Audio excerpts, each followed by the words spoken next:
Hey Aries, welcome to your weekly forecast for April 29th through May 5th. We're going to connect here and see what's coming up for you in the week ahead. We got planets in retrograde, we've got the new moon in Taurus coming up on the weekend. Oh, I don't do reversals, but that card was reversed. So we're going to see what is going on. I am using an oracle deck this week because I've just been noticing in the comments and online in general, a lot of people seem kind of agitated right now. Like they're very emotional, or they're upset, or they're salty, or people seem to be going through some stuff. Hopefully those of you who are watching right now, you're okay. I mean, I'm okay. Hope you're okay.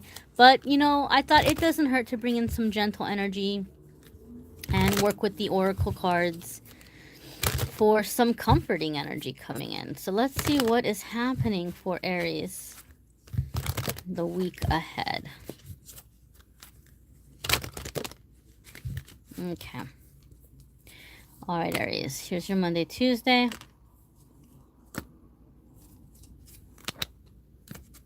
Your Wednesday, Thursday. Oopsie.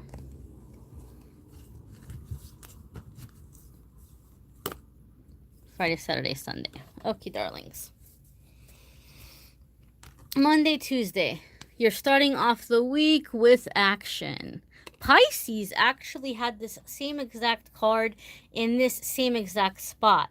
So some of you may be a Pisces sun with an Aries moon or an Aries rising, and you're getting the same message again, or vice versa. Not necessarily. Some of you may be dealing with a Pisces or making big decisions with a Pisces, but not necessarily. I'm just, you know, bringing those two together because it came up in the same spot, same card, same spot. So this is a card about embracing all aspects of a situation, learning not to see things as good or bad, and taking action and moving forward. Aries, when I did your cross-watcher video for what people in Aries' life need to know about Aries right now, or it would be helpful for them to know about Aries right now, you guys were showing up as having a lot of anxiety. Okay, and some of you may be feeling that. And so the cure out of anxiety is to take action, okay? But first you need to get your mental faculties in order. First you need to come out of the fear-based thoughts and the limiting beliefs, and not labeling everything as black and white or good and bad. There's gray areas, guys. There's gray areas. So something is happening in the beginning of the week where you're learning to embrace some of those gray areas. I do feel, Aries, that for many of you, however, this is simply about being open to options or things that you had not considered. You maybe had your hopes very high for a situation, and it may have not been going the way that you had planned or you had anticipated. That doesn't mean all bets are off. That doesn't mean that that which you've been working for or trying to manifest isn't going to happen. It's still going to happen, but it's happening in a different way. So I feel that this is saying roll with it. Be flexible. Keep taking your steps forward. Don't be discouraged. Don't feel like throwing in the towel. Just follow the guidance that's coming in and be flexible with the changes. Roll with them, okay? Your Wednesday, Thursday, Aries, is door to personal healing and happiness. So have faith, have trust, know that these changes that are coming in to lead you to the happiness that you have asked for. Some of you may be seeing the truth about a person or situation that had deceived you, and you were all in. Like, you were all about it. You were getting ready to really devote your time, your energy, your loyalty to a person, a situation, or a cause, or a company, or a job, or whatever. And you're like, whoa, okay, well, I guess that's not going to be the right place for me, or right person for me. Understand and know that if something is being cleared in that way, it's not just going to be cleared, and then you're not just going to be left hanging. Like, your angels aren't coming in to say, hey, Aries, this isn't for you. Sorry, kid. Better luck next time. Bye. No, that's not what they're going to do. If they're removing something or showing you the truth about a situation, it's being shown to you because they're creating space to bring something else in. They're not just going to demolish something and walk away. That doesn't make sense. That's not how our angels and guides work. So a door is being opened. It is up to you to being open to that to be open to the opening door, right? And to allow yourself to have the experience.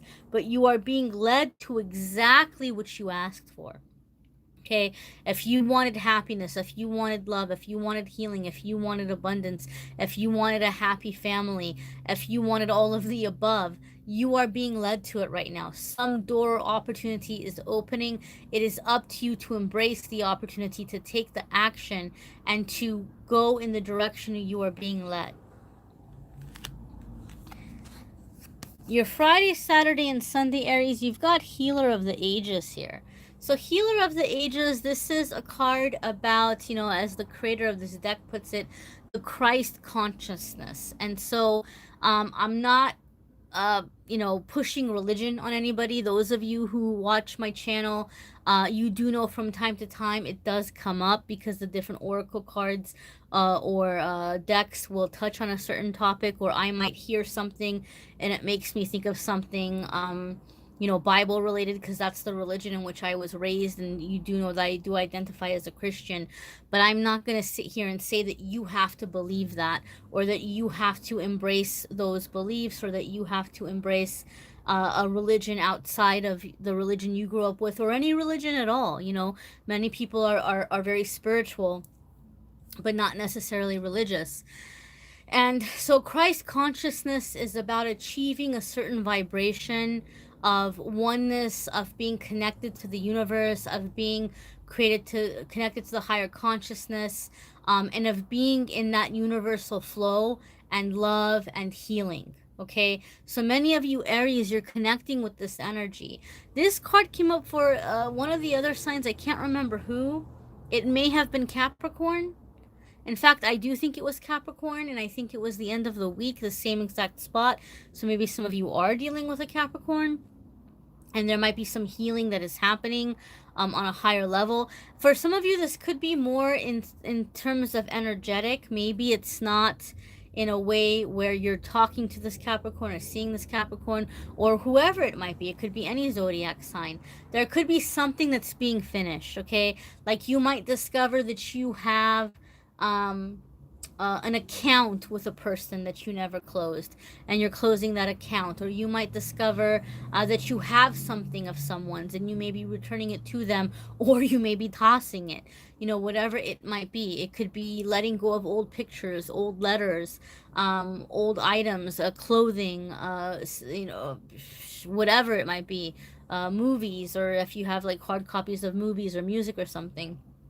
But something is being released, and you're coming into this greater understanding of love. Okay, you're coming into this understanding of love in a very big way that is not tied to possession, that's not tied to somebody doing what you want, or them doing what they want you to do, or vice versa. You're coming into this connection of just understanding this greater love and this greater healing. So I do feel, Aries, you and the situation that this is around involves people where you and the people involved in this situation have been going through this time where you've learned through pain. You've had karmic soulmates, or you've had karmic lessons that kept repeating themselves, where you're like, dang, I get burned every single time. Like, when can I catch a break? I get burned every single time. And then you learn your lesson and you're like, I'm never going to do that again. So when you hear karmic lesson, maybe you freak out. You're like, oh God, please, no more. I've had enough pain. But that's what this card is letting you know, is you're making the shift. Because when we get tired of learning through pain, and when we're done with it, we begin learning through joy, because we're connected with that universal flow. We're connected with that joy. Christ consciousness, or Christ, was not about coming in and punishing people. Christ was about preaching love. Christ was about preaching, acceptance and assistance and healing. And so you're going to begin being in that energy in the universe. So when the universe begins giving you karmic lessons moving forward, they're going to be pleasant ones. Instead of saying, oh my goodness, universe, higher power, God, please no more, have mercy on me, never again. Instead of having that kind of lesson, you're having the lesson in the way of, wow, thank you so very much much. This is amazing. This feels wonderful. Thank you. I am in so much gratitude. Yes, please, more, please. So something, the last little remnants of pain or the last remnants of emotional or mental or physical blockage is being cleared or removed so that you can come into this oneness, this flow of love. So this is a very big shift. As a result, some of you may be feeling very tired, very agitated. Some of you may be very emotional and you may not know why. You are releasing because this is coming up for you in the weekend when we have the Taurus new moon, which by no coincidence, Taurus new moon. Taurus is all about comforts, you guys. Taurus is about stability. Taurus is never going to do what Taurus doesn't want to do, and Taurus is never going to put themselves in a situation that is uncomfortable, right? Like Taurus needs to have safety. Taurus needs to feel secure. Taurus needs to have a sense of belonging and a sense of family. And for that reason, some people see Taurus and, with a bad rep, or think that they're selfish or that, they don't care about anybody else. And that's not the case. They need to feel comfortable. They need to feel safe. They need to have a sense of sanctuary, and they work hard and they want to have nice things. So you are coming into that realm of pleasure as well. And so there's a release that's happening that's leading up to this new moon. This is very prevalent, the energy, in a lot of the readings that I've done this week for the other signs before your reading. And I have to say, I think this is a very powerful moon because I don't typically see this level of release happening just before a new moon. And it's happening. It's happening for you guys. It's happening for a lot of the other signs. So just be easy on yourself. Go easy on yourself. Be gentle. You're having this shift, energy shift is coming in. No more pain. It's time to let in the pleasure. It's time to let in the healing. So I'm excited for you, Aries, and I'm wishing you a fabulous week. Be sure to check out your moon, sun, and rising sign for additional tidbits of info. If you want to set up a private reading, you can click on the Calendly link in the description to do that. And the love readings are going to be up in a couple of days. So you can hit subscribe and hit notification to receive notices when the love readings are up in the next couple of days. There are cross-watcher videos up because people have been asking about them. So those are up. My style is a little bit different than other readers who do cross-watching videos because mine is more about the highest good of everyone involved. I don't do psychic spying. I don't do spilling tea. I'm not judging anybody who does. Please don't get me wrong. To each their own. That's just not the vibration that I work with. But do check that out, guys. For those of you who maybe are just wanting to understand a little bit more about people that you're dealing with, whether it's romantic interest, whether it's a family or a coworker or whatever it may be, those cross-watcher videos may be helpful to a lot of you as well. All right, my darlings, I hope that you have a fabulous week ahead. Take care.